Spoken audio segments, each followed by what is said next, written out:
My name is Gina, and I've been with Tupperware for it'll be 3 years and 4 years this October. And yeah, I've been had some ups and downs, and this past year was a big one.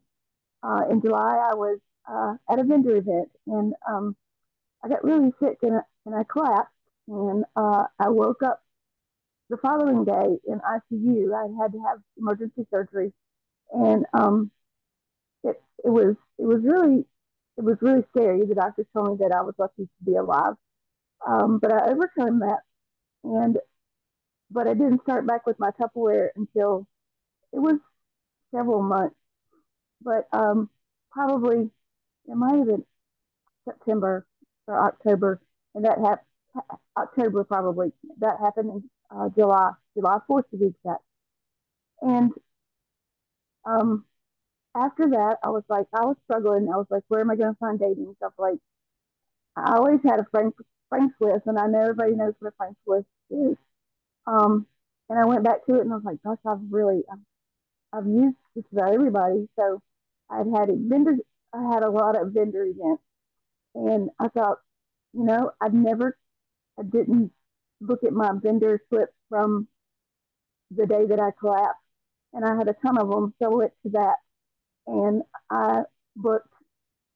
I just started calling people that had filled out the slips, and I had like 8 or 9 yeses for parties, and I dated, and this is 3 months, August, September, okay, yeah, 3 months later from this event.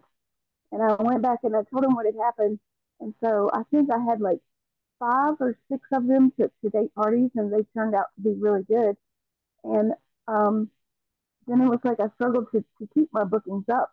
But, and I always thought, why am I doing this? I should just quit. But I never quit. I always went back to my vendor list and my uh, event slips, my door prize drawing slips. And I found those that had said yes and that I hadn't called yet. So I always go back to my vendor slips. And if I had called them, I will call it if they told me to call later, or if they said maybe, but not right now, I would call them again. And that's the way I got back on track. And just got talked to her. I guess it was um, in October. Oh, no, it wasn't October. It was January. And she told me that my last year January, I only did $159, and I was sitting at like over 1,000 for this month. So I was really proud of myself because I had no clue that I had made that much of a difference. But you never want to give up. Always think about why are you doing this, and I do this because I love helping people, and I don't want to cry. Aw, you're doing But awesome. when I'm going to jump back to when I first started.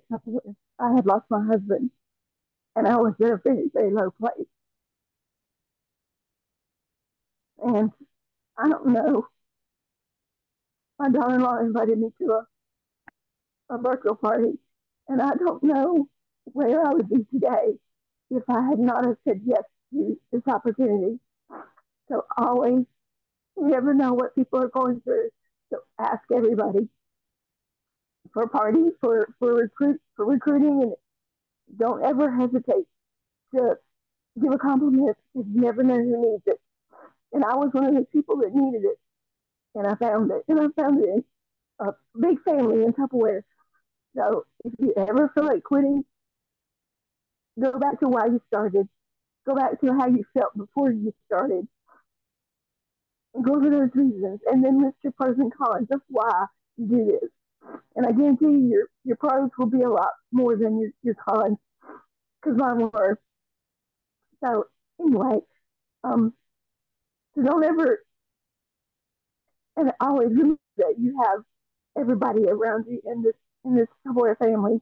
Because I can tell you, Jessica knows. I'll be like, I need to bother you again, and she always tells me, "You're not bothering me," but you always have somebody to contact. And well, you know who I am now. So if you need somebody to talk to, you can contact me.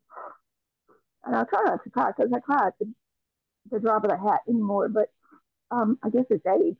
So anyway, I'm just proud of where I am today, and I'm really excited for this month. I've made my goal for the month, and I'm just working on my recruits. So hopefully, soon they will follow. They will follow suit. But never ever think that you're alone in this business because you're not. You're never alone.